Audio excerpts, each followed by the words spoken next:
Ilara heard the horses before she saw the blood. She was gathering herbs near the old stone bridge when the sound broke through the quiet morning, hooves pounding hard against packed earth, men shouting orders that were swallowed by the wind. She dropped low behind a cluster of ferns, her heart hammering, and watched as 3 riders in black cloaks tore past her hiding spot and disappeared into the trees. She waited until the silence returned before she dared to breathe normally again. That was when she heard the groan. It came from somewhere past the bridge, low and broken, the sound of someone trying not to make any sound at all and failing. Ilara's first instinct was to run home, to pretend she had heard nothing, seen nothing. But her father had raised her to help anyone who needed it, and the voice she heard now belonged to someone who needed help badly. She crept forward, her basket of herbs forgotten on the ground behind her, and found him lying half-hidden beneath a fallen log at the edge of the water. His clothes were fine, far too fine for anyone who lived near these woods, dark green fabric edged with gold thread, now torn and stained. Blood had soaked through his side, spreading in a slow dark patch that told her he had been like this for some time. His eyes were closed. For a moment she thought he was already gone. Then his eyelids fluttered, and he looked at her with an expression somewhere between fear and desperate hope. "Please," he whispered. "Don't call for anyone." Ilara knelt beside him without thinking twice. She had helped her father stitch wounds since she was a child, had learned to read the color of a person's skin and the sound of their breathing to know how much time they had left. This man did not have much time. "I'm not going to call for anyone," she said, tearing a strip from her own sleeve to press against the wound.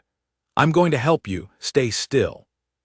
He tried to speak again, but the effort made him wince, and she shook her head firmly. "Save your strength. Talking can wait."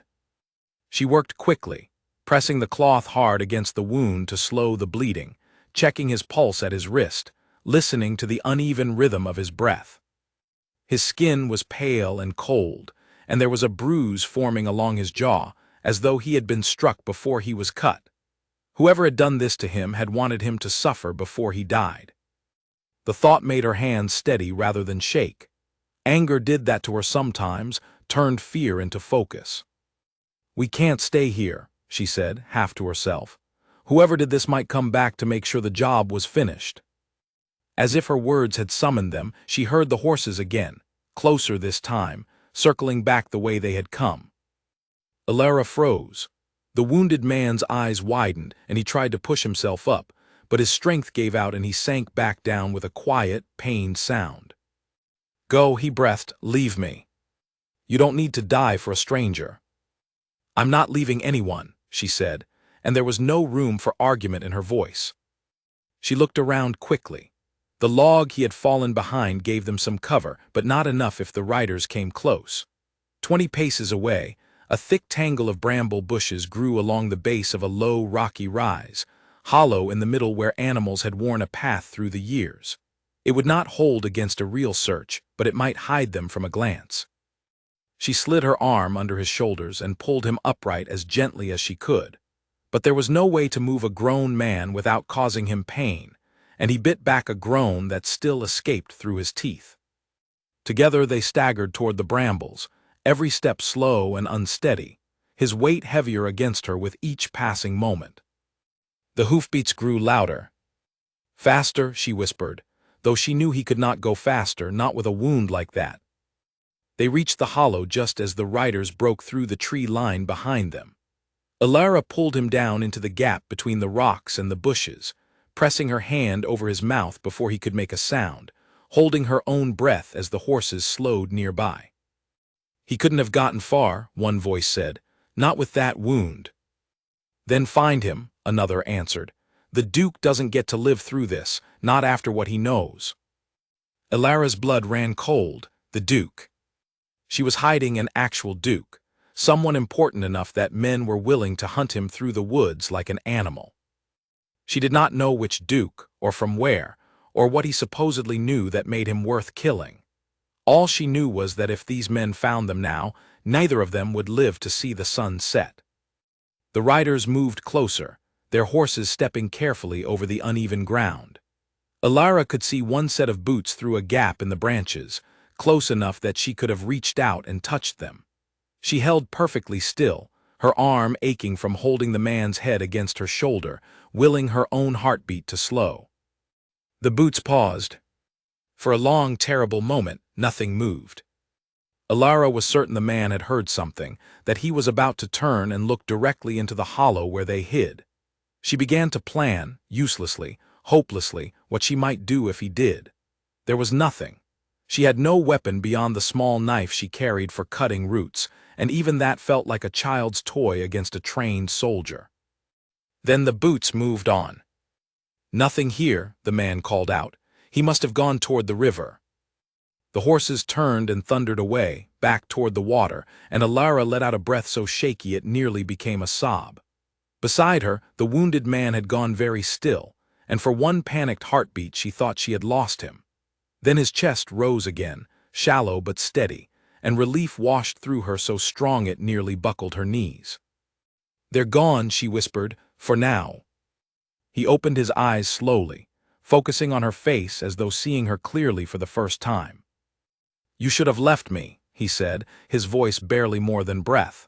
"You don't understand what you've walked into."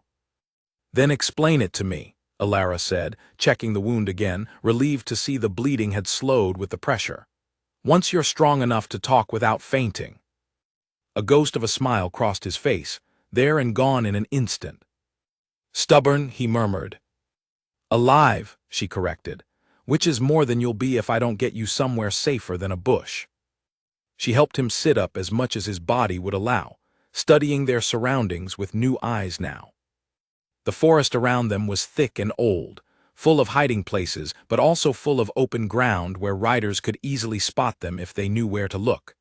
Her family's cottage was too far, and too exposed on the road that led there. The men searching for him clearly knew this land, or at least knew how to search it properly. She thought of the old shepherd's shelter her father had once shown her, a half-collapsed structure deep in the woods where hunters sometimes took refuge from storms. It was farther than she would have liked to travel with an injured man, but it was hidden well enough that even locals sometimes forgot it existed. "There's a place," she said, "not close but hidden. Can you walk?" "I don't have much choice," he said, and pushed himself up with a determination that surprised her, given how gray his face had gone. They made it 3 steps before his legs gave out beneath him. Alara caught him before he fell, staggering under the sudden weight, and eased him back down against the rocks. His breathing had gone ragged again, and fresh blood was already soaking through the cloth she had pressed to his side. "We need to slow the bleeding properly first," she said, more to steady her own nerves than to explain something he likely already understood.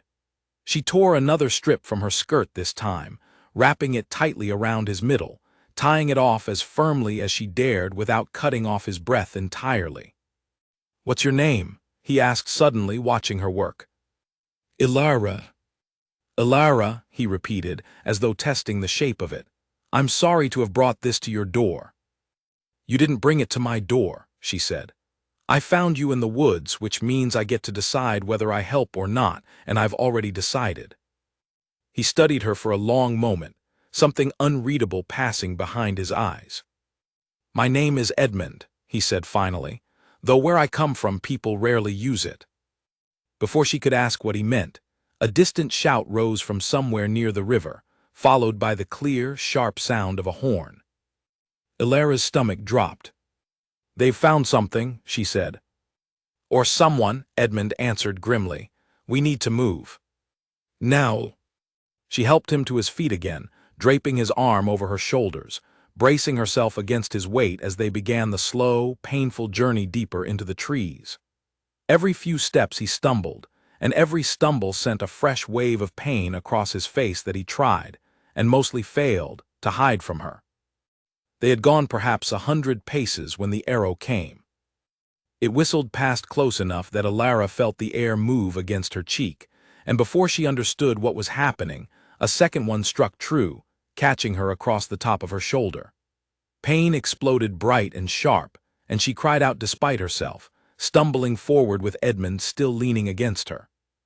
"Alara," he gasped, trying to pull his weight off her, trying to take some of the burden even as his own legs shook beneath him. "I'm fine," she lied through gritted teeth, though blood was already soaking through her sleeve, warm and unfamiliar against her skin. "Keep moving. We have to keep moving." Behind them, she heard footsteps crashing through the underbrush, closing the distance far faster than she and Edmund ever could. The sun had barely cleared the treetops, and already she had been wounded once for a man she had known less than an hour. She did not let herself think about what that meant or how many more times she might bleed before this was over. She only thought about the next step, and the one after that, pulling Edmund forward into the deeper shadows of the forest as the sound of pursuit grew louder at their backs. The footsteps behind them grew louder, branches snapping under heavy boots, and Alara knew they could not outrun trained men while dragging a wounded body between them. She scanned the trees desperately, searching for anything that might buy them time, until her eyes landed on a narrow gully cut into the hillside, half hidden by a curtain of hanging roots and old vines. "There," she gasped, pulling Edmund toward it. "Down quickly." He did not argue. They half fell, half climbed down into the gully, and Alara pulled the curtain of roots back into place behind them just as the footsteps reached the top of the ridge. She pressed her back against the cold earth wall, one hand clamped over the wound in her shoulder, the other steadying Edmund beside her, both of them holding perfectly still while the search continued above. "Split up," a voice called, closer than she would have liked. "He can't have gone far, not bleeding like that." "There's a trail of blood here," another voice answered, "heading east." Alara's stomach twisted. It was her blood they had found, not his, the drops that had fallen from her shoulder as they fled. For once, she was almost grateful for the pain, since it seemed to be leading their pursuers in the wrong direction. The footsteps moved away, following the false trail east while she and Edmund remained hidden in the gully, neither of them daring to move until the forest had gone quiet again. Only then did Alara let herself breathe properly, sinking back against the earth wall with her legs suddenly unsteady beneath her. "You're hurt," Edmund said, his voice thick with something that sounded almost like guilt. "Because of me." "Because of the men chasing you," she corrected, though the distinction felt smaller than she wanted it to. "Not because of you." She examined her shoulder as best she could in the dim light, relieved to find the arrow had only grazed the skin rather than lodging inside. It would need cleaning and wrapping, but it was not the kind of wound that would slow her down, not yet. Edmund's injury was far more serious, and it was his survival, not her own scratch, that mattered most right now. "We can't stay here long," she said, tearing another strip of cloth to bind her shoulder. "But we can't move quickly either, not with them still searching nearby. We wait until dark." Edmund nodded weakly, leaning his head back against the earth, his eyes drifting shut for a moment before he forced them open again, as though afraid that closing them for too long might mean never opening them at all. "Tell me about yourself," he said suddenly. "It will help me stay awake." Alara glanced at him, surprised by the request, but she understood the reasoning behind it. Talking kept him conscious, kept his mind anchored to something other than the pain radiating from his side. "There isn't much to tell," she said, settling beside him in the narrow space. "My father is a healer. My mother died when I was young, so it's just the two of us. I help him with patience, gather herbs, learn what I can. I've lived near these woods my whole life." "You're skilled," Edmund said. "More skilled than most healers I've met, and I've met a great many, given how often people around me seem to end up injured." There was a dry humor in his voice despite everything, and Alara found herself almost smiling. "Is that a joke or a warning?" "Both, I'm afraid." They fell into a quiet rhythm after that, Alara checking his wound periodically, redressing it with what little clean cloth remained, while Edmund spoke in fragments between waves of pain, never quite finishing his thoughts. Once, in the haze between waking and sleep, he murmured a name she did not recognize. "Cassian," he said softly, his brow furrowing. "He has to know, someone has to warn him." "Who is Cassian?" Alara asked gently. Edmund's eyes snapped open, suddenly sharp despite his exhaustion, as though he had said something he had not meant to say aloud. "No one," he said quickly. "It doesn't matter right now." Alara did not press further, though the name lingered in her mind.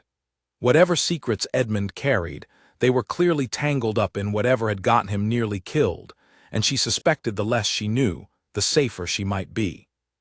And yet, having already been struck by an arrow meant for men far more dangerous than any she had encountered before, she doubted safety was something she could still claim for herself. As the light outside the gully began to shift, deepening from pale gold toward the softer colors of afternoon, Alara allowed herself a moment to think clearly about their situation. They were deep in the woods, far from her home, farther still from any town large enough to offer real protection. The men hunting Edmund were organized, armed, and clearly familiar with the terrain, which meant they were not simple bandits acting alone. Someone had sent them, someone with resources and reach, and a reason strong enough to want a Duke silenced permanently. "Edmund," she said quietly, once his breathing had steadied again, "who wants you dead?" He was quiet for a long moment, long enough that she thought he might have drifted into unconsciousness again. Then he spoke, his voice low and careful, as though even here, hidden underground, he feared being overheard. "Someone close to the crown," he said. "Someone I trusted. I discovered something I was never meant to find, and now they mean to erase me before I can speak of it to anyone who matters." "What did you find?" "It's better you don't know," he said, "for your own protection. The less you carry of this, the safer you'll be if they catch us." Alara wanted to argue, wanted to insist that she had already bled for this secret and deserved to understand what she was bleeding for, but something in his expression stopped her. It was not stubbornness she saw there, but genuine fear, the kind that came from truly believing that knowledge itself could be dangerous. She let the matter rest for now. As the hours passed, the gully grew colder, and Edmund's shivering worried her more than his silence had. Blood loss and cold together were a dangerous combination, and she knew they could not remain hidden underground forever without risking his life in a different way than arrows and blades. "We need to move soon," she said, checking the light outside once more. "Once it's fully dark, we'll head for the shepherd's shelter. It's not much, but it has walls and a place to build a small fire without it being seen from a distance." "How far?" Edmund asked. 2 hours, maybe more. At the pace we'll be able to manage." He nodded, though she could see the exhaustion weighing on him, the way his body seemed to have used every reserve of strength just to survive this long. She pressed a hand gently to his forehead, checking for fever, relieved to find his skin merely cool rather than burning. "You're going to make it," she said, as much to convince herself as him. "I've seen worse wounds heal." "Have you?" His eyes met hers, searching for the truth behind her words. She hesitated only a moment before answering honestly. "No, not quite this bad. But I've seen people survive things that seemed impossible, and I don't intend to let you be an exception." Something shifted in his expression then, a flicker of genuine gratitude beneath the pain and fear. "Why are you doing this?" he asked. "You don't know me, you don't owe me anything. You've already been hurt because of me, and yet you keep going." Alara considered the question seriously, turning it over in her mind before she answered. "Because someone has to," she said finally. "Because if I had walked past you this morning, pretended I hadn't heard anything, I don't think I could have lived with that. My father always said that the measure of a person isn't what they do when it's easy to help, but what they do when helping costs them something." Edmund was quiet for a long moment, studying her face in the dim light. "Your father sounds like a wise man." "He is," she said, "though he'd likely have my hide if he knew what I was doing right now, wandering the woods with an injured stranger, hiding from armed men." A faint, weak laugh escaped Edmund despite everything, quickly turning into a wince as the movement pulled at his wound. "Don't make me laugh," he said. "It hurts considerably more than being hunted." "Then stay serious," Alara replied, though she found herself smiling despite the circumstances, a small, fragile thing in the midst of so much danger. As twilight finally settled over the forest, casting long shadows through the gaps in the roots above them, Alara began preparing for the journey ahead. She checked Edmund's bindings one final time, tightened her own makeshift bandage, and gathered what little strength remained in her tired limbs. "Ready?" she asked. Edmund nodded, though the effort of pushing himself upright clearly cost him dearly. He leaned heavily against the earth wall for a moment, gathering himself, before finally meeting her eyes with a determined expression that reminded her briefly that whatever else he was not a man who gave up easily. "Ready," he confirmed.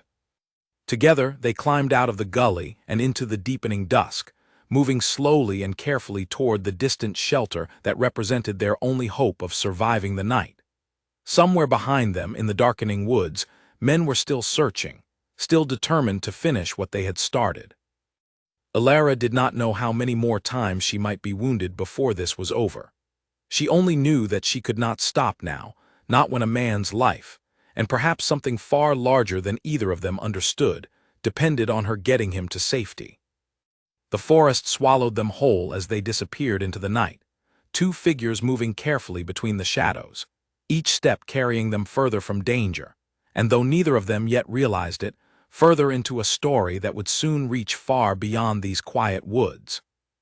The walk to the shepherd's shelter took longer than Alara had promised, the darkness making every root and stone a hazard, every distant sound a reason to freeze in place and listen. Edmund's steps grew heavier with each passing hour, his weight leaning more fully against her shoulder, until she was nearly carrying him through the final stretch of trees. When the crumbling stone walls of the shelter finally came into view, relief washed through her so strongly that her knees nearly buckled beneath their combined weight.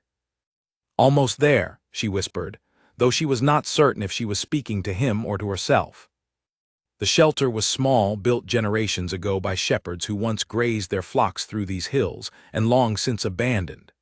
Half the roof had collapsed, leaving one corner open to the sky, but the walls still stood strong enough to block the wind, and the remaining section of roof would keep them dry if the weather turned. It was not much, but after the day they had survived, it felt like the safest place in the world.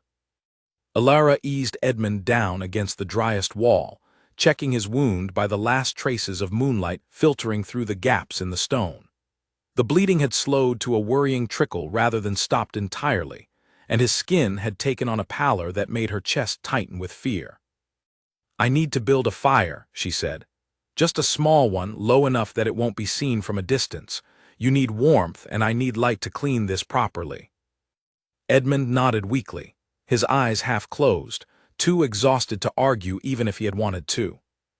She worked quickly, gathering what dry wood she could find near the shelter without straying too far from him, striking sparks from the small flint she always carried in her pouch until a tiny flame caught and grew. She fed it carefully, keeping it small and contained, angling it so the light would not spill out through the gaps in the walls. Once the fire had settled into a steady glow, she turned her full attention to Edmund's wound. It was worse than she had feared. The blade, whatever it had been, had cut deep along his side, and the long hours of movement had reopened what little healing had begun. She cleaned it as thoroughly as she could with water from the small skin she carried, using strips torn from her own clothing since nothing else remained, and packed it with crushed leaves from a plant her father had taught her helped slow bleeding and prevent infection. Edmund watched her work through half-closed eyes, occasionally hissing through his teeth when her hands pressed too firmly against sensitive skin, but he never once told her to stop, never once pulled away. "You've done this before," he observed quietly, once she had finished wrapping fresh bandages around his middle. "More times than I can count," she said. "My father treats everyone from farmers who have cut themselves on their own tools to hunters who have tangled with wolves. Wounds like yours aren't so different, just deeper, and caused by something crueler than an accident." "Do you think I'll live?" he asked, his voice quiet and unguarded in a way it hadn't been before, stripped of whatever careful control he usually kept over himself. Alara considered her answer carefully before speaking, unwilling to offer false comfort but equally unwilling to frighten him further. "I think you have a chance," she said honestly. The wound is serious, but it hasn't struck anything that would have killed you outright, or you wouldn't have survived this long already. If we can keep it clean, keep the bleeding controlled, and get you real rest, your chances improve significantly." He absorbed this with a slow nod, his eyes drifting toward the small fire between them. "You're remarkably calm for someone who's been shot with an arrow and chased through the woods by armed men, all in the span of a single day." "I don't feel calm," Elara admitted. "I feel like my hands might start shaking the moment I stop moving long enough to think about everything that's happened. But panicking won't help either of us survive the night, so I'm choosing not to, at least until we're somewhere safer than this." A faint smile touched Edmund's lips, tired but genuine. "You're a remarkable woman, Elara." She felt heat rise in her cheeks despite the exhaustion and danger surrounding them, and busied herself with checking the fire rather than responding directly to the compliment. They settled into an uneasy quiet after that, Edmund drifting in and out of restless sleep while Elara kept watch, feeding the small fire just enough to keep it alive without letting it grow large enough to draw attention. Her own shoulder throbbed steadily, a dull ache that she had mostly managed to ignore during the chaos of their escape, but which now demanded her attention in the relative stillness of the shelter. She tended to it as best she could, cleaning the shallow wound and wrapping it more securely, grateful that it had only grazed her rather than lodging deep beneath the skin. It would leave a scar, she suspected, but scars healed. The men hunting Edmund would not stop simply because darkness had fallen.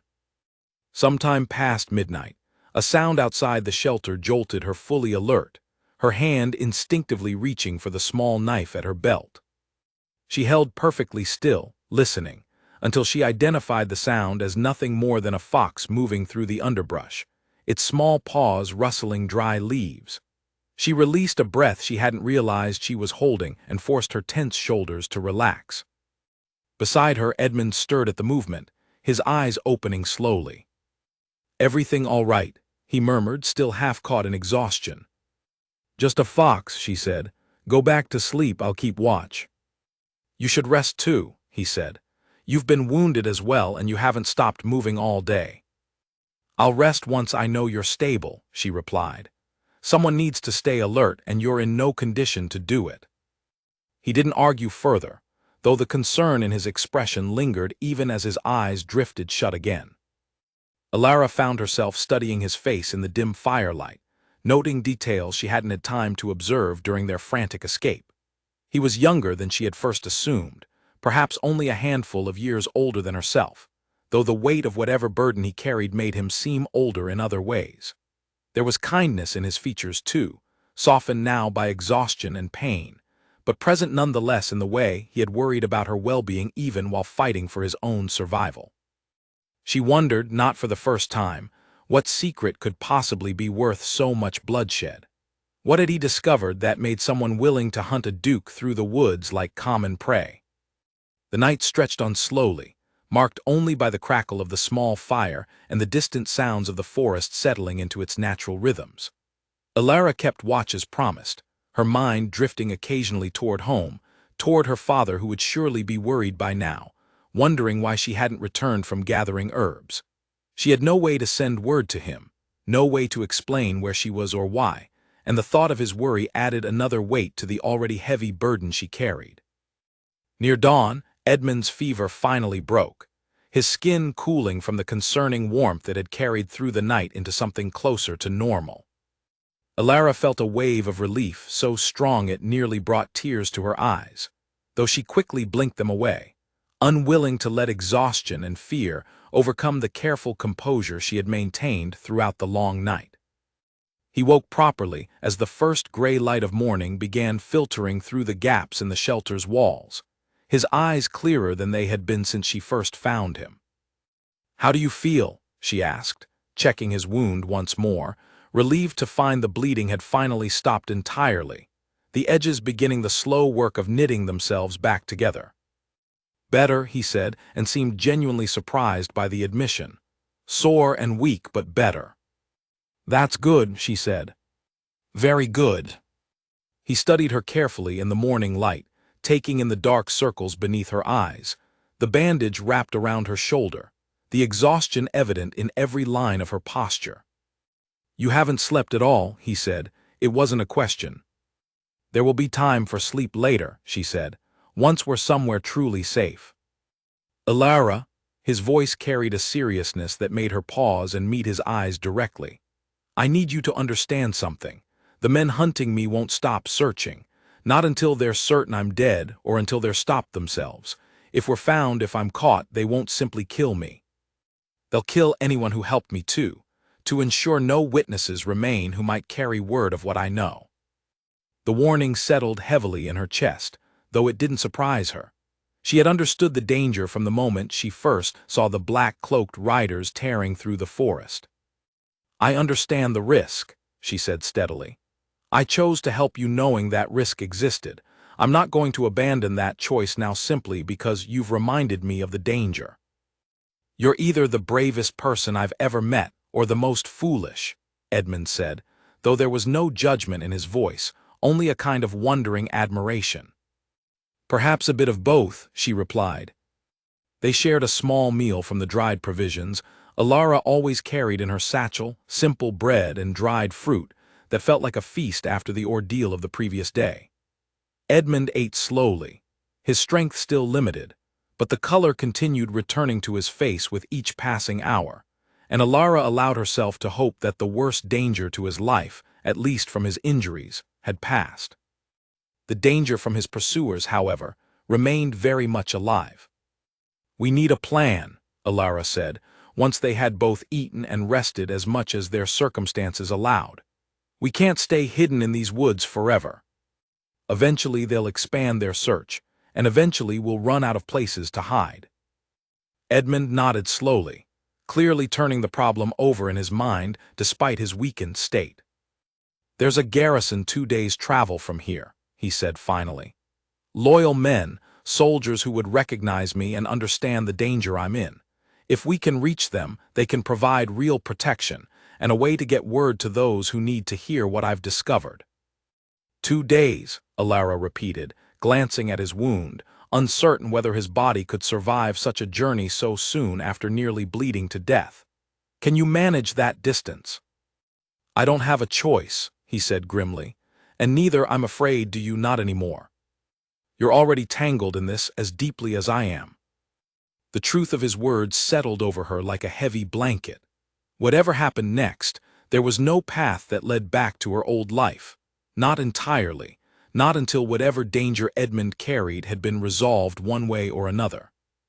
"Then we'd better start moving," she said, forcing steadiness into her voice despite the fear coiling in her stomach. "Every hour we remain here is an hour they might use to find us." Edmund reached out, his hand closing gently around her wrist before she could rise to her feet. "Whatever happens next," he said quietly, "I won't forget what you've done for me, regardless of how this ends." Alara met his eyes, finding something steady and sincere there beneath the exhaustion and lingering pain. "Let's make sure it ends well," she said, "for both of us." Together they gathered what little they had and prepared to leave the small shelter that had kept them alive through the night, stepping back out into a forest that remained, despite the growing light of morning, filled with danger they could not yet see but knew waited somewhere among the trees. They had been walking for less than an hour when Alara noticed something glinting at Edmund's hand.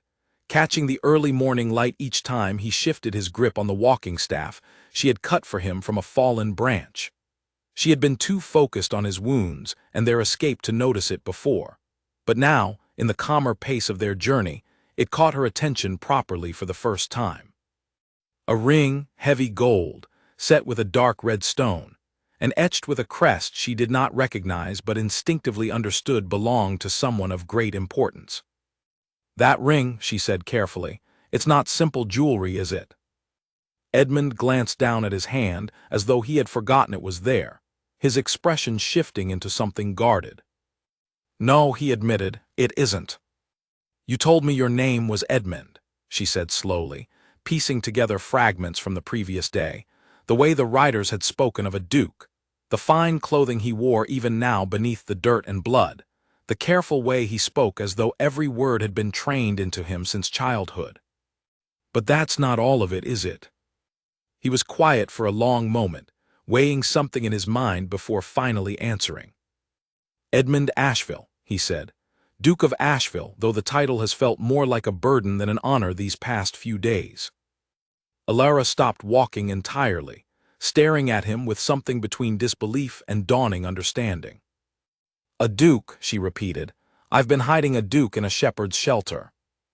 I did try to warn you that this was more dangerous than it appeared, he said, a hint of dry humor breaking through his careful seriousness. You said men wanted you dead. You didn't mention you were important enough that an entire kingdom might care. Would it have changed your decision to help me if you'd known from the start? Alara considered the question honestly before answering. No, she admitted, but it would have terrified me considerably more than it already did. Edmund's expression softened slightly, though the weight of exhaustion and worry never fully left his features. I'm sorry I didn't tell you sooner. I wasn't certain I could trust anyone completely, not after what happened. The people who did this to me were close to my own household, people I saw daily, people I trusted with matters of great importance. Discovering that kind of betrayal makes it difficult to extend trust freely, even to someone who has already proven themselves willing to risk everything for a stranger. She understood, even if the revelation left her feeling somewhat unsteady on her feet. She had known she was helping someone important, someone worth hunting through the woods with armed men, but knowing the precise scale of what she had stumbled into made the danger feel suddenly, sharply real in a way it hadn't quite been before. What did you discover? She asked again, more firmly this time. You've told me enough now that keeping the rest secret seems pointless. If I'm already tangled in this deeply enough to have been shot with an arrow, I think I deserve to understand what I'm risking my life for. Edmund studied her for a long moment, and she watched something shift behind his eyes, a decision being made. There are members of the Royal Council, he said finally, his voice low even though they stood alone in the forest, who have been diverting funds meant for the kingdom's defenses into their own private holdings. Gold that should have strengthened our borders, paid our soldiers, maintained our fortifications, has instead vanished into private accounts and foreign investments. I discovered the pattern by accident, reviewing records I wasn't meant to see, and when I began asking questions, someone decided I was more dangerous alive than the risk of killing a duke seemed worth avoiding. Who, Alara asked, who would do something like that? That, Edmund said grimly, is precisely what I need to reach the garrison to explain properly, to people with the authority and the loyalty to act on the information before more damage is done, and before I end up permanently silenced. The weight of his words settled over Alara like a physical burden. This was no simple matter of personal danger, but something that touched the safety and well-being of an entire kingdom. The scale of it made her earlier fear feel almost small by comparison, even as it also clarified precisely why the men hunting Edmund had been so determined, so well organized, so willing to kill. Then we need to move faster, she said, resolve hardening in her voice.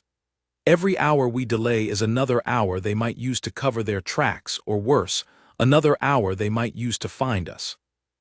Edmund nodded, and they resumed walking, moving as quickly as his weakened condition allowed through the dense forest terrain. The path toward the garrison led them along a route Edmund knew from previous travels, though he admitted with some frustration that his knowledge had been gained from horseback rather than on foot, and the terrain looked considerably different when every mile had to be covered by exhausted, injured legs. They had covered perhaps 3 more miles when the first sign of trouble appeared, a distant flash of color between the trees, the telltale dark cloth the riders had worn the previous day. Down, Alara whispered urgently, pulling Edmund off the path and into a dense thicket of low bushes. They crouched together, barely breathing, as the sound of movement grew closer. Not horses this time, but footsteps, several sets moving with the careful, deliberate pace of train trackers rather than the reckless speed of riders searching blindly. They've switched tactics, Edmund whispered, his face grim. They know we're on foot now, they're tracking properly. Alara's mind raced, searching for options. The thicket offered temporary concealment, but trained trackers would eventually notice the broken branches, the disturbed leaves, the countless small signs that marked their passage through the forest. They needed to move, but moving risked exposing their position entirely. A twig snapped somewhere close by, far too close for comfort. They're right on top of us, Edmund breathed, barely audible. Alara's hand tightened around the small knife at her belt, the only weapon she carried, hopelessly inadequate against trained soldiers but better than nothing at all. She glanced at Edmund, saw the same grim determination in his eyes that she felt in her own chest, and understood without words that if they were discovered now, they would need to fight, regardless of how unequal that fight might be. The footsteps paused directly beside their hiding place. For a long, terrible moment, silence stretched between them, broken only by the frantic pounding of Alara's own heartbeat, so loud in her ears that she was certain it must be audible to anyone standing nearby. Then a voice called out from somewhere further away. "Found tracks. This way toward the ridge." The footsteps beside their hiding place hesitated for one more agonizing moment before finally moving away, following the call toward what Alara realized must be a false trail, perhaps left by deer or some other forest creature that had wandered through the area. She waited until the sounds had faded entirely before allowing herself to breathe properly again, her whole body trembling with released tension. "That was close," Edmund murmured, echoing her own thoughts exactly. "Too close," she agreed. "We can't keep relying on luck. We need a better plan than simply hiding every time they come near." Edmund considered this for a moment, his brow furrowed in thought despite his obvious exhaustion. "There's a river crossing not far from here," he said finally. "If we can reach it and cross to the far bank, it would slow their pursuit considerably. Trackers rely on visible signs, footprints, broken branches, disturbed ground. Water erases all of that." "How far?" "Perhaps an hour's walk, if we move carefully and avoid open ground." Alara nodded, though the thought of forcing Edmund through another hour of difficult travel, so soon after his wound had finally begun showing signs of proper healing, worried her considerably. She checked his bandages once more before they resumed moving, relieved to find no fresh bleeding despite the tension and exertion of their narrow escape. "How are you feeling, truly?" she asked, studying his face carefully for any sign he was hiding pain or weakness from her. "Tired," he admitted. "Sore in ways I didn't know were possible, but alive, thanks to you, and determined to remain that way long enough to see this through properly." "Then let's keep moving," she said. "The sooner we reach the river, the sooner we can put real distance between ourselves and whoever is searching for us." They pressed onward through the forest, moving with renewed urgency now that the danger had proven itself so immediate and so close. Alara found herself listening more carefully to every sound around them, every rustle of leaves or snap of a branch, sending fresh spikes of adrenaline through her already exhausted body. The forest that had once felt familiar and safe now seemed filled with hidden threats, every shadow potentially concealing another searcher, every distant sound potentially signaling their pursuers closing in once again. Edmund walked beside her with grim determination, favoring his injured side but refusing to slow their pace despite the obvious effort it cost him. Alara admired his resilience even as she worried about the toll their journey was taking on his still healing body. A wound like his needed rest and proper care to heal fully, neither of which their current circumstances could provide. As they walked, Edmund spoke quietly of the garrison ahead, of the commander stationed there who he trusted implicitly, a man who had served the Asheville family for decades, and who Edmund believed would move quickly to protect the information he carried, and ensure it reached those with the authority to act on it properly. "Commander Wren," Edmund said. "He served under my father before me. If anyone can be trusted with this, it's him." Alara listened carefully, filing away the details even as her attention remained divided, watching the forest around them for any sign of danger. The sound of running water began reaching her ears as they approached the river Edmund had mentioned, and relief mixed with fresh apprehension at the thought of crossing open water while pursuers remained somewhere behind them, potentially closing the distance with every passing moment. "Almost there," Edmund said, echoing words Alara had spoken to him the previous night, and despite the exhaustion and danger surrounding them, she found herself managing a small, tired smile at the reversal. They emerged from the trees to find the river spread before them, wider and faster moving than Alara had expected, the water churning over hidden rocks and creating a steady, powerful current that would require careful navigation to cross safely, particularly given Edmund's weakened condition. "This is going to be difficult," she said, studying the water with growing concern. "Difficult is preferable to being caught," Edmund replied grimly, though his own expression suggested he shared her worry about the crossing ahead. Behind them, faint but unmistakable, the sound of pursuit began rising once again through the trees, and Alara understood they had no more time to hesitate, no matter how dangerous the water ahead appeared.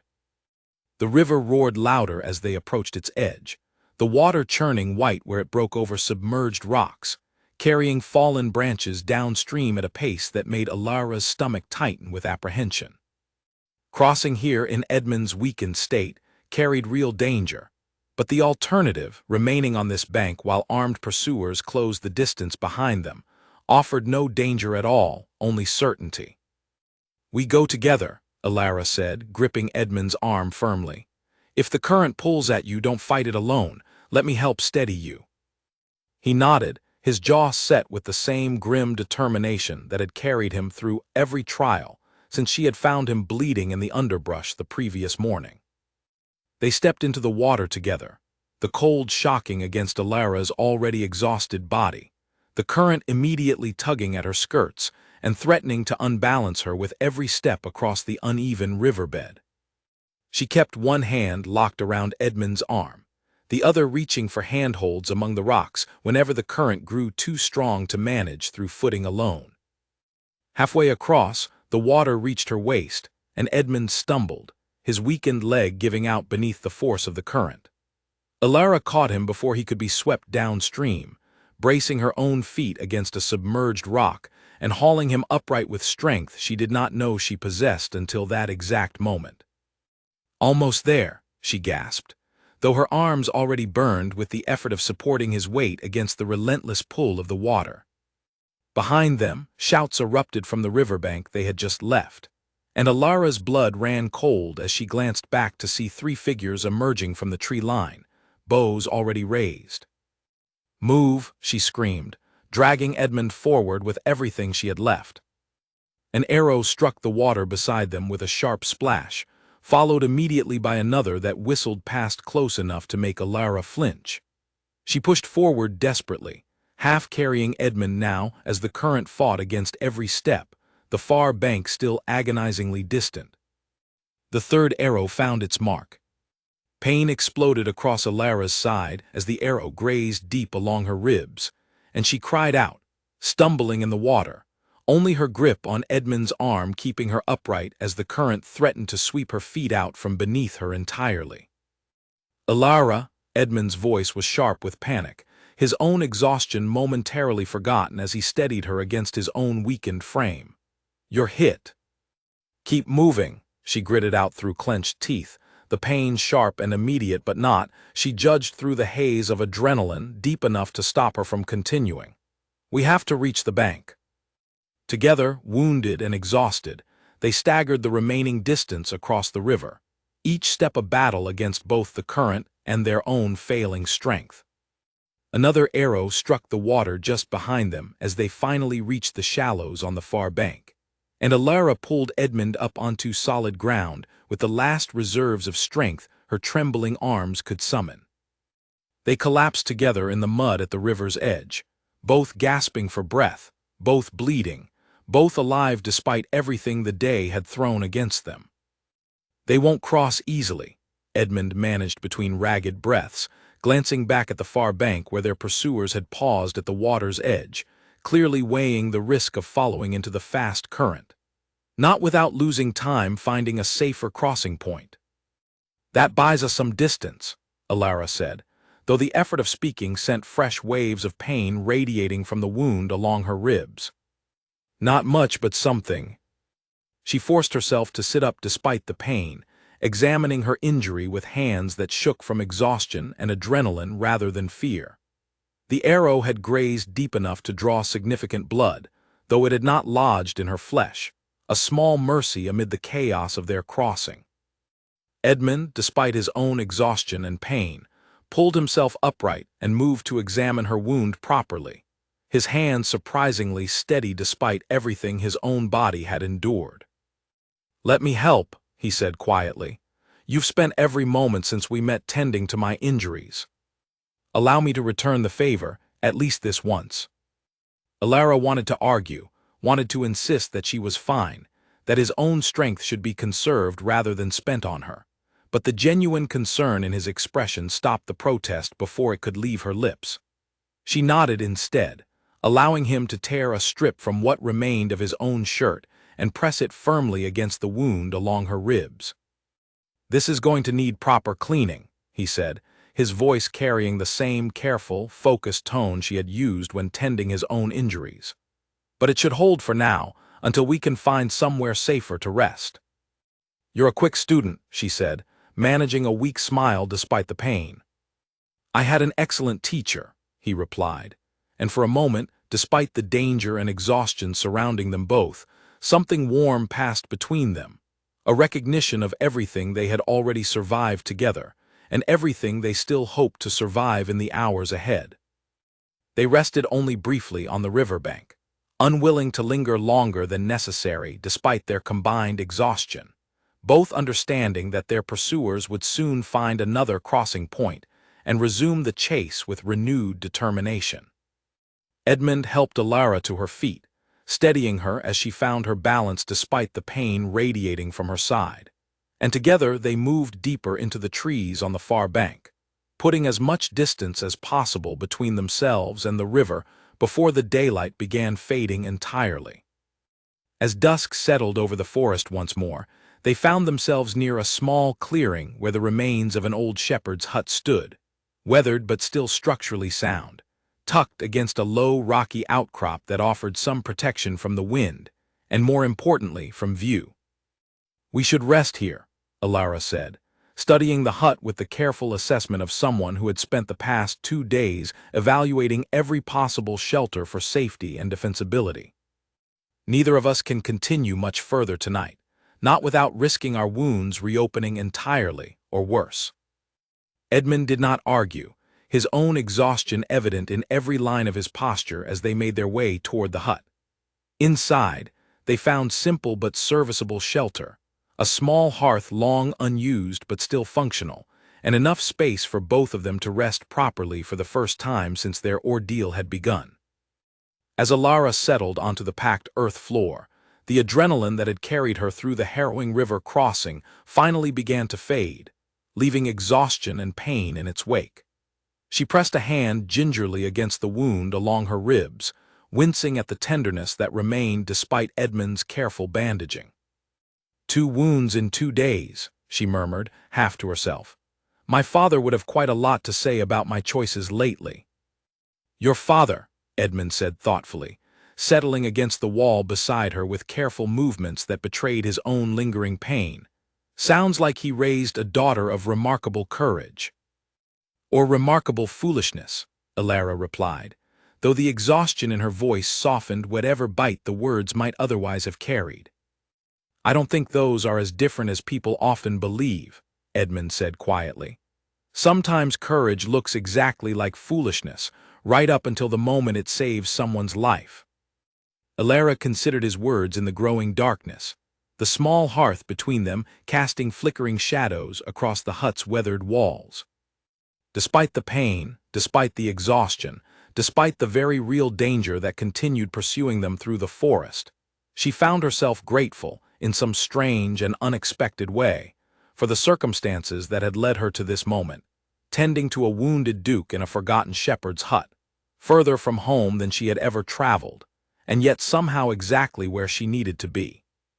"Get some rest," she said finally, forcing herself to focus on practical matters rather than the tangled emotions the day's events had stirred within her. "I'll keep watch for a while longer, then wake you to take a turn." Edmund nodded, though his eyes were already growing heavy with the exhaustion his body could no longer ignore. Within minutes, his breathing had evened into the steady rhythm of genuine sleep, and Alara allowed herself a rare moment of stillness, watching the small fire burn low, while she listened for any sound that might signal their pursuers had finally found the trail once again. The night stretched on, quiet and watchful, while two wounded travelers rested as best they could, gathering strength for whatever challenges the following day would inevitably bring. Alara woke to gray morning light filtering through the gaps in the hut's walls, her body stiff and aching in places she hadn't known could ache, the wound along her ribs pulsing with a dull, steady pain that reminded her sharply of the previous day's ordeal. Beside her, Edmund still slept, his breathing steady and even, color having returned properly to his face for the first time since she had found him. She allowed herself a few quiet moments to simply watch the fire's dying embers before rousing him, gathering her thoughts and preparing herself mentally for whatever challenges the coming day would bring. They had survived 2 days now, wounded twice between them, chased relentlessly through forest and river alike, and still the garrison Edmund spoke of remained a full day's travel away, perhaps more given their current condition. "Edmund," she said softly, gently shaking his shoulder. "Morning has come."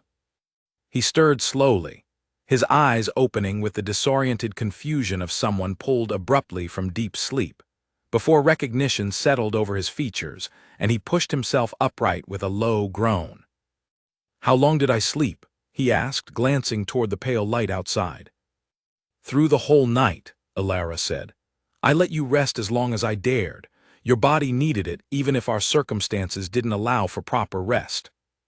He nodded, testing his injured side carefully, wincing slightly but seeming genuinely pleased by whatever he found upon examination. "It feels stronger," he said. "Not fully healed, but stronger than yesterday, certainly." "That's good," Alara said, though she kept her own concerns private, aware that a wound like his required weeks of proper healing, not days, and that the exertion of their ongoing flight risked undoing whatever progress his body managed to make. They shared what remained of their dwindling provisions, a meager breakfast that left both of them still hungry, though neither commented on it, both understanding that complaints would accomplish nothing beyond wasting energy better spent on survival. As they ate, Alara found herself returning to a question that had lingered in her mind since the previous day. "You mentioned a name back when the fever had you," she said carefully. "Cashin. You said someone needed to warn him." Edmund's expression grew guarded, though he did not deflect the question this time as he had before. "Cashin is my younger brother," he said finally. "He remained at the estate when I left to investigate the discrepancies in the Treasury records. If those responsible for what happened to me believe I discovered enough to expose them, they may believe Cashin knows as much as I do, simply because we are close, because we discuss matters of importance freely between us." "Do you think he's in danger?" "I don't know," Edmund admitted, the worry evident beneath his careful composure. "It's possible he remains entirely safe, unaware that anything is amiss. It's equally possible that whoever orchestrated this has already moved against him as well, to eliminate any chance that the truth might reach beyond myself alone." The weight of this new concern settled heavily over their small camp, adding fresh urgency to their journey beyond simply Edmund's own survival. Alara understood now why reaching the garrison mattered so profoundly, not merely for Edmund's own safety, but potentially for his brother's life as well, and for whatever damage continued unchecked corruption might inflict on the wider kingdom. "Then we need to move quickly," she said, rising despite the ache in her side. "Every hour matters more than I initially understood." Edmund nodded, gathering himself with visible effort, and together they prepared to leave the small shelter that had granted them their first real rest since the ordeal began. They had traveled perhaps 2 hours through increasingly unfamiliar terrain when they encountered an old woman gathering mushrooms near a bend in a narrow forest path. She startled at their sudden appearance, clearly unaccustomed to strangers wandering this deep into the woods, but her expression softened with concern rather than fear once she took in their battered, exhausted state. "You two look as though you've walked through misfortune itself," she said, studying them with sharp, assessing eyes. "Something close to that," Alara admitted carefully, unwilling to reveal too much to a stranger, however kindly she appeared. The old woman, who introduced herself simply as Old Marin, did not press for details, though her gaze lingered thoughtfully on Edmund's bandaged side and Alara's own wound before she reached into her basket and offered them a share of bread and dried meat she had been carrying.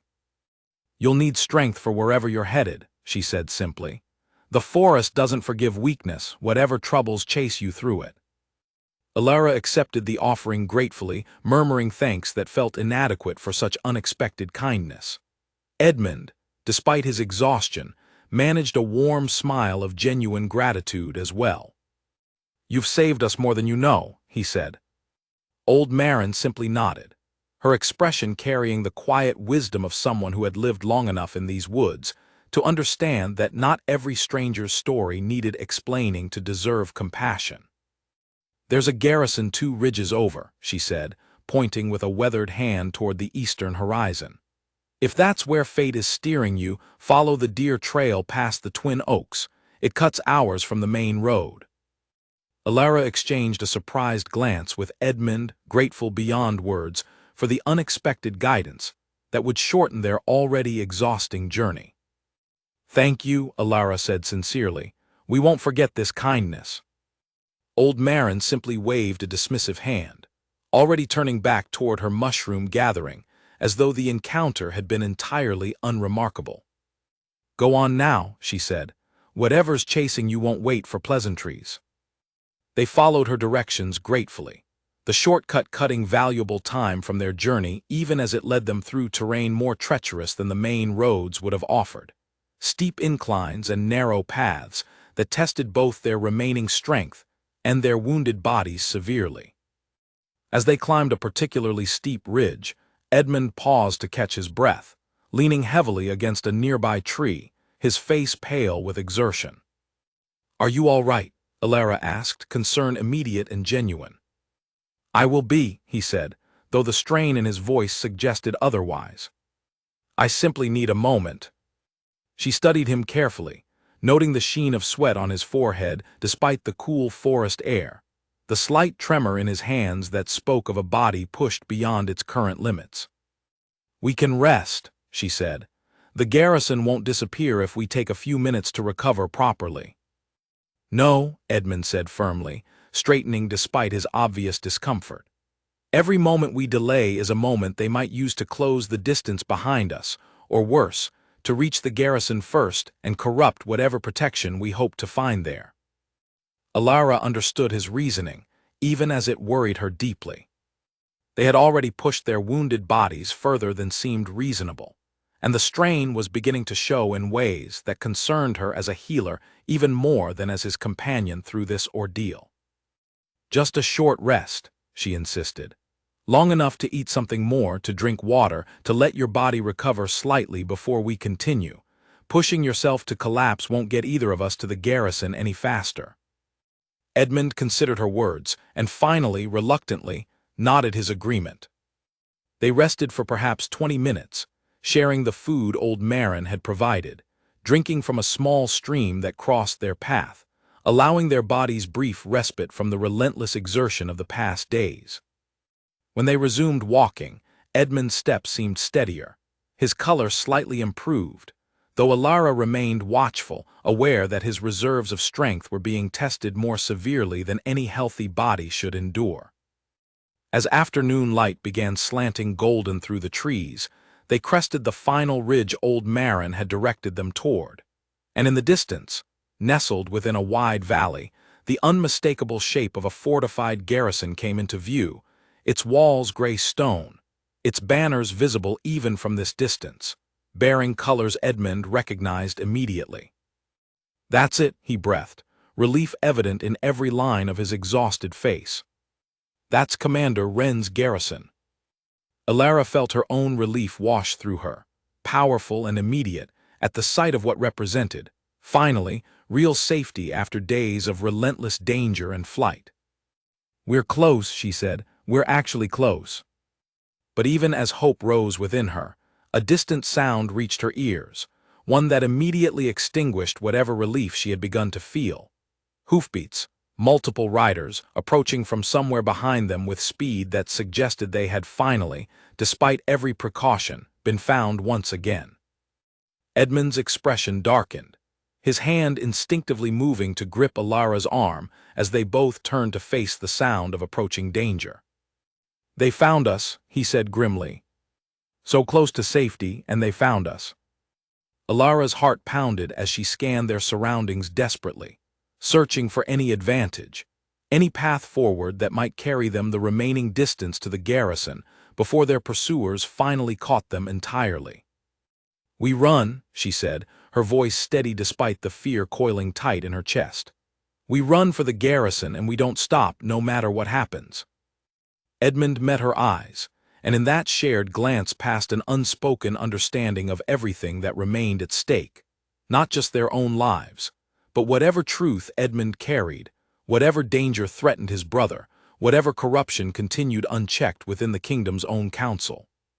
Together, wounded but unbroken, they began their final desperate push toward safety, the sound of pursuit growing louder behind them with every passing second.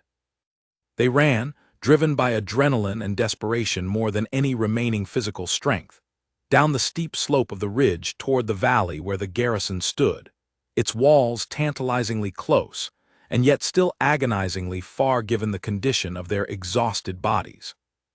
Behind them, the hoofbeats grew louder, and Alara risked a glance backward to see 4 riders cresting the ridge they had just descended, their black cloaks unmistakable even at a distance, their pace far faster than anything she and Edmund could hope to match on foot.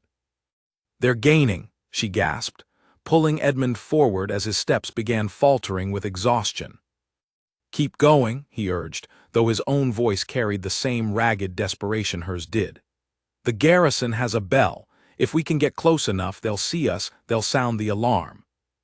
The riders closed the distance with terrifying speed, and Alara understood with grim clarity that they would not reach the garrison before being caught.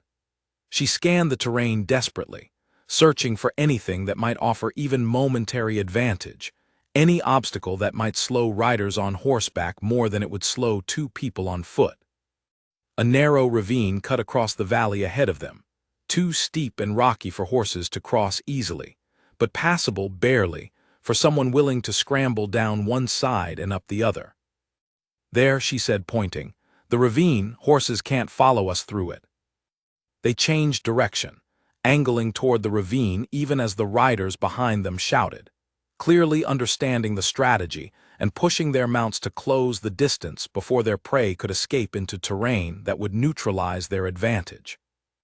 They reached the ravine's edge just as the first rider drew within striking distance, and Alara felt the wind of a blade passing close behind her as she half slid, half fell down the steep rocky slope, dragging Edmund with her.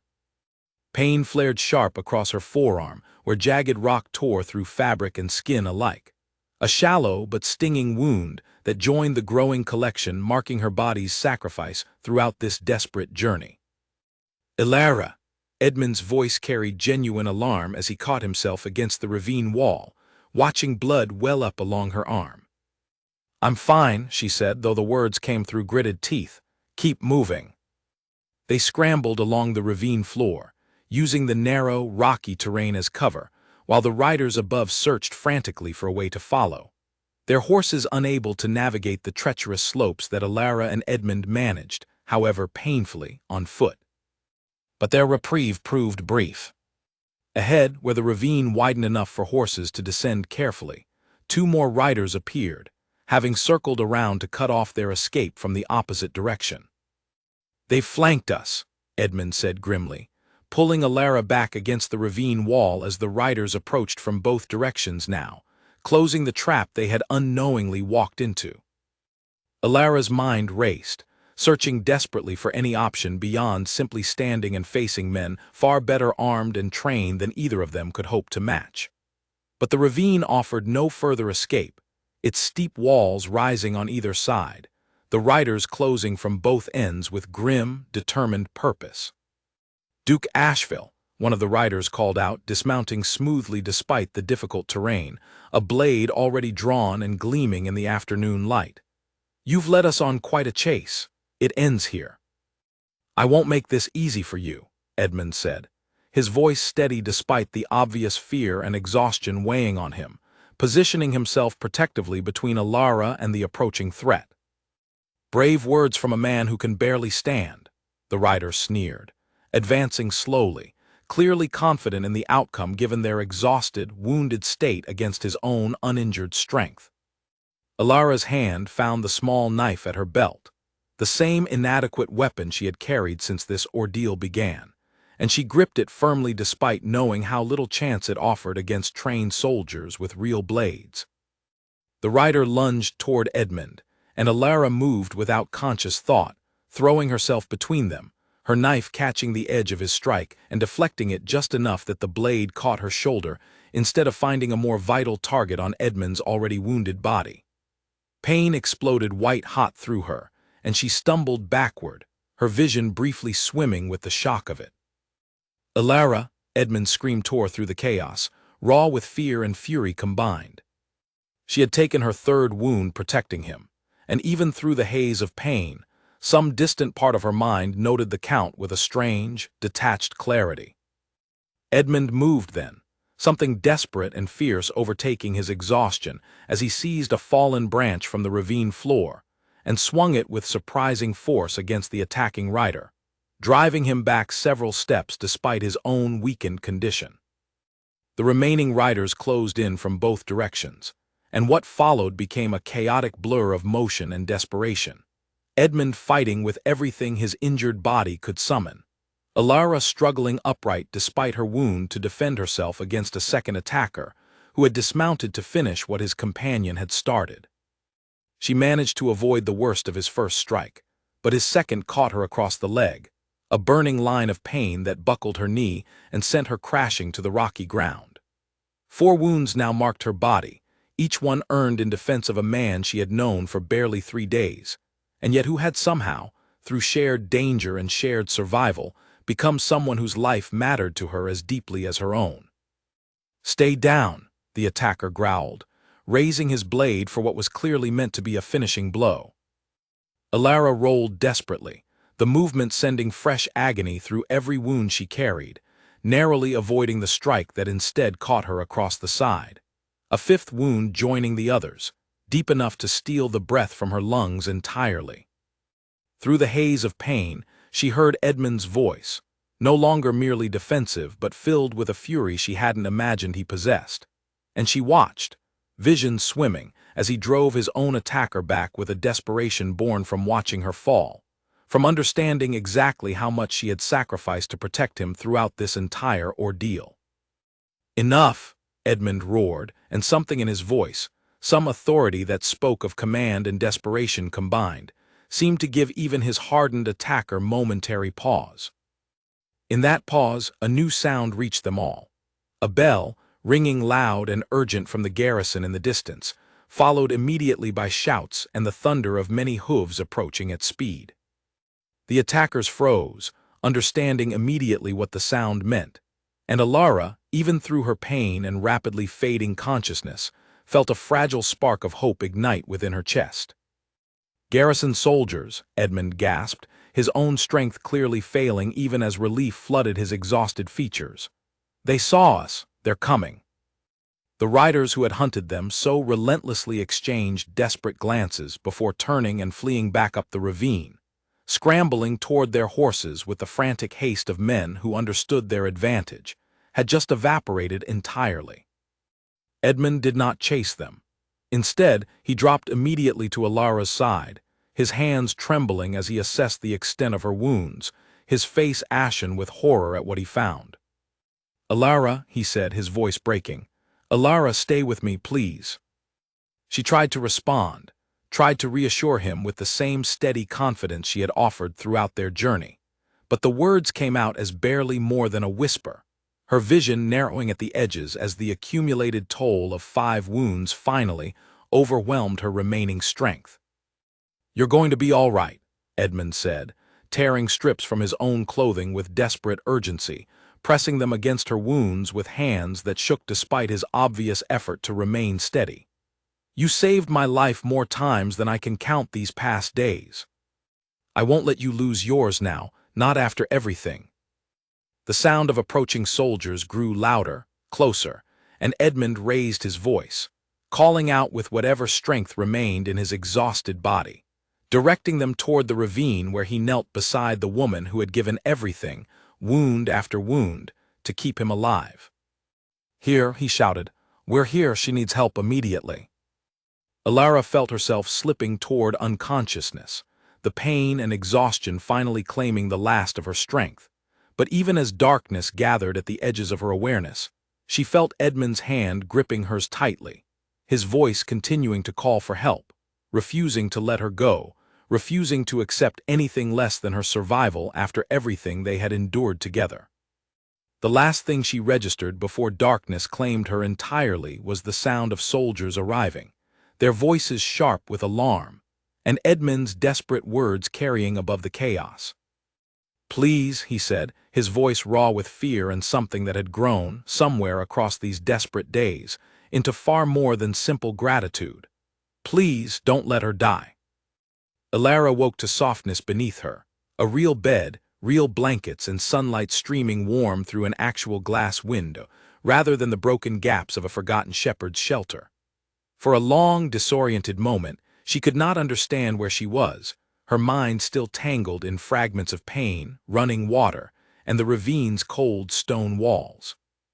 Then the memories returned in a rush, the fight, the wounds, Edmund's voice calling desperately for help, and she sat up too quickly, pain lancing through her side as protest against the sudden movement. "Careful," said a gentle voice nearby, and she turned to find an older woman in simple healer's clothing adjusting the bandages wrapped around her arm. "You've been through quite an ordeal, dear. 5 wounds is more than most bodies should have to endure in a single week." "Where am I?" Alara asked, her voice hoarse and unfamiliar to her own ears. "Commander Wren's garrison," the healer answered. "You've been resting here 3 days now. Fever finally broke just this morning. The Duke insisted you receive the finest care available, refused to leave your side except when physicians required privacy to properly treat your wounds." Alara absorbed this information slowly, pieces of the past days settling into clearer focus. They had made it. They had actually survived the journey, survived the ambush in the ravine, survived everything that had been thrown against them since that first morning she had found Edmund bleeding beneath a fallen log. "Is he all right?" she asked. "Edmund, is he safe?" "Safe and healing well, though I suspect he's spent more time worrying over your condition than tending properly to his own recovery," the healer said with a knowing smile. "He'll be relieved beyond words to learn you've finally woken." As if summoned by the very mention of him, footsteps approached rapidly from the corridor outside, and Edmund appeared in the doorway, still favoring his injured side but standing steadier than she had seen him since this ordeal began, his face lighting with relief so profound it nearly undid her entirely. "Alara," he breathed, crossing the room quickly to kneel beside her bed. "You're awake." "It seems I am," she said, managing a weak smile despite the lingering pain and exhaustion. "I was terrified," he admitted, his voice thick with emotion he made no effort to hide. "You lost so much blood, and for a time the physicians feared. They weren't certain you would recover." "I'm harder to defeat than that," Alara said, though the memory of how close she had come to losing everything sent a small shiver through her. Edmund reached for her hand, holding it gently as though afraid of causing further harm to someone already so thoroughly wounded on his behalf. "5 times," he said quietly. "You were wounded 5 times protecting me. I don't know how I could ever properly repay a debt like that." "You don't need to repay anything," Alara said. "I made my choice freely from that very first morning in the woods." "Regardless," Edmund said, his expression growing serious, "there are things that must happen now, consequences that must follow from everything we uncovered together. Commander Wren has already sent word to the capital regarding the corruption within the council. Those responsible for what happened to us are being investigated even now. Their positions and influence stripped as evidence continues mounting against them." "And your brother?" Alara asked, remembering the concern that had weighed on Edmund throughout their journey. "Cassian, is he safe?" Relief flooded Edmund's features at the question. "Safe, and already on his way here, once word reached him of everything that transpired. He'll want to thank you personally, I suspect, for everything you did to protect me and by extension to protect him as well." Alara felt a warm flush of gratitude at this news, genuinely relieved that the danger threatening Edmund's family had, it seemed, finally been resolved through their difficult journey and the truth it had ultimately revealed. Over the following days, as Alara's strength slowly returned under the careful attention of the garrison's physicians, she learned more about everything that had unfolded since their arrival. The corrupt council members responsible for diverting the kingdom's defense funds and for ordering Edmund's death to protect their scheme had been identified and arrested, their crimes laid bare through evidence Edmund had gathered before his flight into the forest. The kingdom's defenses, so dangerously neglected through years of theft, would finally receive the resources they desperately needed. Edmund visited her daily, sometimes simply sitting quietly beside her bed while she rested, other times sharing stories of his childhood, of his brother Cassian, of the estate he called home, gradually painting a fuller picture of the life he led beyond the desperate circumstances that had first brought them together. Alara found herself looking forward to these visits more than she readily admitted, even to herself, the connection forged through shared danger and survival deepening into something she hadn't expected, but found herself unwilling to dismiss. "You know," Edmund said one afternoon, settling into the chair beside her bed as sunlight streamed warm through the window, "when this began, I thought only of survival, of reaching safety before those hunting me could finish what they started. I never imagined that survival would come at such cost to someone who owed me nothing at all." "I told you already," Alara said, "I don't consider it a cost I regret paying." "Even so," Edmund continued, "I find myself wanting to offer something in return, something beyond mere gratitude, however genuine that gratitude remains." Before Alara could respond, a commotion arose from outside the room, voices calling out with unmistakable urgency, and moments later a soldier appeared in the doorway, his expression carrying the particular seriousness reserved for matters of significant importance. "Duke Asheville," he said, bowing slightly, "the Royal Guard has arrived from the capital. They wish to speak with you, and with the young woman who saved your life, at your earliest convenience." Alara felt her heart quicken at this news, uncertain what such a visit might mean, though Edmund's expression carried nothing but calm reassurance as he turned back toward her. "Don't worry," he said gently. "Whatever comes next, I suspect it carries good news rather than further danger. The kingdom owes you a debt as significant as my own, once the full truth of everything you did becomes properly known." As dawn broke the following morning, casting soft golden light across the garrison grounds, a knock sounded at the door of the room where Alara had spent her final night recovering before returning home. She rose carefully, her wounds healing steadily now under weeks of proper care, and opened the door to find not a single messenger, but a full contingent of the Royal Guard standing at attention, their banners bearing the crest of the kingdom itself, and beside them, Edmund, dressed now in formal attire that reflected his true station, his expression carrying a warmth and pride that made her breath catch unexpectedly in her chest.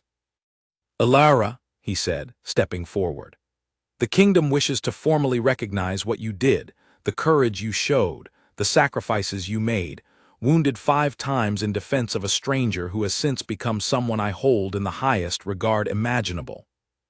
Beyond formal recognition, I find myself hoping you might consider remaining connected to this life you helped save, in whatever capacity you might wish, whether as an honored guest of the crown or perhaps, in time, as something more. Alara stood in the doorway, the morning light catching the gathered guard's polished armor, Edmund's sincere expression before her, and felt the full weight of everything that had unfolded since that ordinary morning she had gone searching for herbs in the woods near her home. She had found far more than herbs that day. She had found purpose, courage she hadn't known she possessed, and a connection to another person forged through shared danger that had somehow, against every reasonable expectation, blossomed into something she was only beginning to understand the true depth of. "I think," she said slowly, a genuine smile spreading across her face despite the lingering ache of healing wounds, "I would like that very much." The royal guard bowed formally before her, acknowledging with proper ceremony everything she had sacrificed and everything she had accomplished, while Edmund stepped closer, his hand finding hers with the same gentle care he had shown throughout every difficult moment of their shared ordeal. Behind them, the garrison stood bathed in morning light, the danger that had once chased them relentlessly through forest and river finally resolved, the truth finally exposed, and ahead of them both, an uncertain but hopeful future neither could have imagined when their paths first crossed in desperate circumstances beneath a fallen log in the quiet woods. Word of what had happened in the forest spread quickly once Alara returned home, though not through her own telling. She had never been one to boast of her actions, and if pressed, she would simply say she had done what anyone with proper training and a working conscience would have done in her place. Yet the royal guard's visit to her family's cottage, delivered with full ceremony, and a formal letter bearing the royal seal, made privacy about the matter impossible. Her father, upon hearing the full account from Edmund himself, who had insisted on traveling personally to explain everything rather than allowing a messenger to deliver such news, sat in stunned silence for a long while before finally speaking. "5 wounds," he said quietly, studying his daughter with an expression caught somewhere between fear and overwhelming pride. "5 times you could have died, and you never once considered turning back." "I couldn't leave him," Alara said simply. "You taught me that." Her father's eyes grew bright with emotion he rarely allowed himself to show, and he pulled her into an embrace that spoke more clearly than any words could have managed. The weeks that followed brought changes neither Alara nor her father could have anticipated. The kingdom's gratitude extended beyond ceremony alone. Physicians from the capital arrived to ensure her wounds healed properly, leaving only faint scars rather than lasting damage. Her father's small practice received support and recognition it had never known before, supplies and resources that allowed him to help far more people throughout the surrounding villages than his modest means had previously permitted. Cashin arrived at the garrison not long after Alara had first woken, and the meeting between them carried none of the formal distance she had half expected from a nobleman's brother. Instead, he embraced her with genuine warmth, his gratitude evident in every word he spoke. "My brother wrote to me from his sickbed," Cashin said, "describing everything you did, every wound you took protecting him. I confess I didn't fully believe such courage could exist in one person until I met you myself." "Your brother exaggerates," Alara said, though the warmth in Cashin's expression made the deflection feel unnecessary. "He doesn't," Cashin replied firmly. "If anything, knowing Edmund as I do, he likely understated things considerably, unwilling to fully burden you with the weight of proper gratitude." The corrupt council members responsible for the entire ordeal faced formal trial in the capital several weeks later, and Alara traveled there alongside Edmund to provide testimony regarding everything she had witnessed and endured throughout their flight through the forest. The proceedings were lengthy and formal, filled with evidence Edmund had painstakingly gathered before his near-fatal discovery, records of diverted funds, testimonies from witnesses who had noticed irregularities but feared speaking out, and finally, undeniable proof of the conspiracy that had nearly cost Edmund his life, and threatened the safety of the entire kingdom's defenses. Standing before the royal court, Alara recounted the events plainly and honestly, describing the morning she had found Edmund wounded in the forest, the days of flight and hiding that followed, the river crossing, the final desperate battle in the ravine. She spoke without embellishment, though the court's reaction, murmurs of astonishment and admiration rippling through the gathered nobility, suggested her simple account carried weight enough on its own merits. The council members responsible were stripped of their titles and holdings, their crimes against the kingdom too severe for anything less than the full weight of formal justice. The funds they had diverted were recovered where possible, redirected finally toward the purposes for which they had originally been intended, strengthening the kingdom's defenses and ensuring such vulnerabilities could not be so easily exploited again in the future. With the immediate danger resolved and justice properly served, Alara found herself facing an unexpected question about her own future.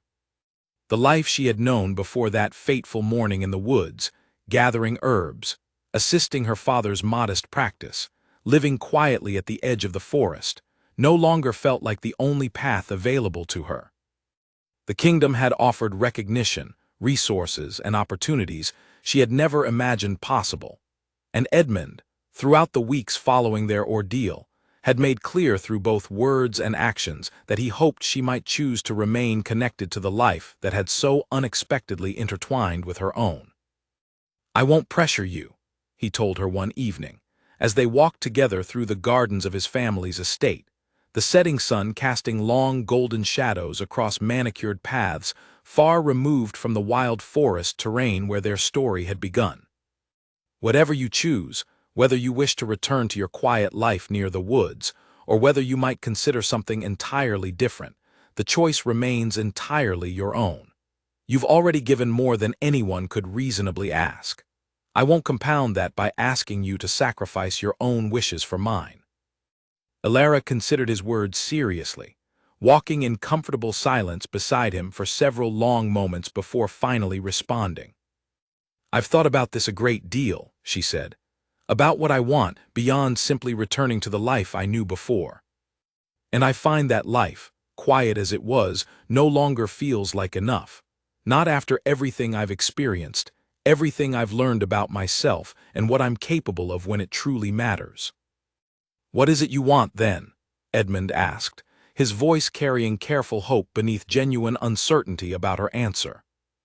"I want to continue helping people," she said. "That much hasn't changed, but I've realized I want to do so on a larger scale than my father's small practice allows. There's so much need throughout this kingdom, so many people whose suffering could be eased with proper resources and training. And I find," she added, glancing toward him with a small, genuine smile, "that I would like to continue knowing you as well, beyond simply the circumstances that first brought us together." Relief and joy passed clearly across Edmund's features, and he reached for her hand, holding it gently as they continued their walk through the gardens. "Then perhaps," he said, "we might find a way to accomplish both. My family's influence and resources could establish proper training and support for healers throughout the kingdom, following your father's example on a scale that reaches far beyond a single village. And as for continuing to know each other," he added, his voice softening further, "I find myself hoping that connection might grow into something even deeper than the bond forged through shared danger and survival." In the months that followed, Alara worked alongside her father to establish a formal training program for healers throughout the kingdom, supported generously by Edmund's family resources and the crown's own gratitude for everything she had sacrificed. Young men and women from villages throughout the region traveled to learn proper healing techniques, ensuring that suffering that might otherwise have gone untreated could instead be properly addressed by trained hands. Her relationship with Edmund deepened gradually, built not on the desperate circumstances of their initial meeting alone, but on genuine friendship and mutual respect that grew stronger through countless quiet moments shared in the months following their harrowing ordeal. He visited often, sometimes to discuss matters related to the healing program they had established together, other times simply to spend time in her company, walking through the same forest where their story had first begun, though now free from the danger and desperation that had once defined every step through those familiar trees. Commander Wren remained a steady presence throughout this period as well, having grown genuinely fond of both Alara and Edmund during the desperate days when they had first arrived, wounded and exhausted, at his garrison's gates. He often remarked, with the dry humor of a career soldier who had witnessed countless trials throughout his service, that he had rarely seen courage quite like Alara's, and that the kingdom was fortunate indeed that fate had placed her in that particular forest on that particular morning. Cashin, too, remained close, his gratitude toward Alara never fading despite the passage of time, and he became something of a regular presence at gatherings between the Asheville family and Alara's own, their two worlds, so different in circumstance yet bound together by shared experience, gradually merging into something that felt, to all involved, entirely natural rather than forced. A year after that fateful morning, when Alara had first found Edmund bleeding beneath a fallen log, she stood once more in that same clearing, though now the circumstances could not have felt more different. The forest around her remained as wild and beautiful as ever, birds calling through the canopy above, sunlight filtering gently through leaves that stirred softly in the afternoon breeze. But where once she had knelt in fear and desperation, tending wounds while pursuers closed in from every direction, she now stood in quiet reflection, accompanied by Edmund, both of them healed fully from the physical scars their ordeal had left behind, though the memories, and the bond forged through them, remained as vivid and meaningful as ever. "Do you ever think about that morning?" Edmund asked, standing beside her near the very spot where she had first discovered him. "Often," Alara admitted. "It changed everything, in ways I couldn't have imagined possible when I first heard those horses thundering through the trees." "For better, I hope," Edmund said, though the warmth in his voice suggested he already knew her answer. "For better," she confirmed, meeting his eyes with quiet certainty. "Every wound, every danger, every desperate moment led us here, to this exact point, and I wouldn't trade any of it, difficult as it was, for a different path entirely." They stood together in comfortable silence, the forest around them peaceful now, holding no danger beyond the ordinary rhythms of wildlife and changing seasons. What had begun as a desperate flight for survival had, through courage, sacrifice, and the unexpected bonds formed through shared hardship, transformed into something neither of them could have predicted that first terrifying morning, a partnership built on mutual respect, genuine care, and a shared commitment to helping others that would continue shaping both their lives and the lives of countless people throughout the kingdom, for many years to come.